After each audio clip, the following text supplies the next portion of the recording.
बी न्यूजमध्ये आपलं पुन्हा स्वागत। आता बातम्या पाहूया विस्तारानं। भरधाव वेगानं जाणाऱ्या टेम्पोचा अचानक ब्रेक फेल झाला। त्यामुळे या टेम्पोची 3 दुचाकींना धडक बसली।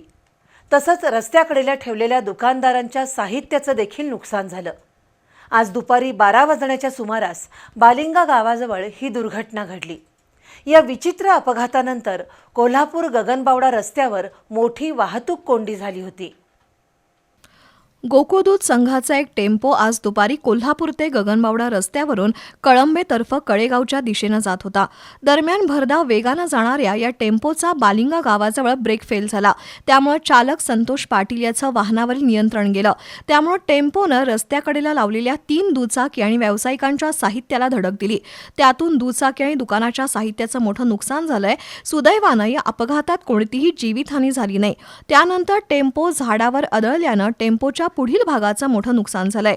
या अपघातात भाऊ सुतार, सुलतान शेख आणि अकबर शेख यांच्या दुचाकींची मोडतोड झाली आहे। आज दुपारी 12 वाजण्याच्या सुमारास घडलेल्या या अपघातानंतर कोल्हापूर गगनबावडा रस्त्यावर प्रचंड वाहतूक कोंडी झाली होती।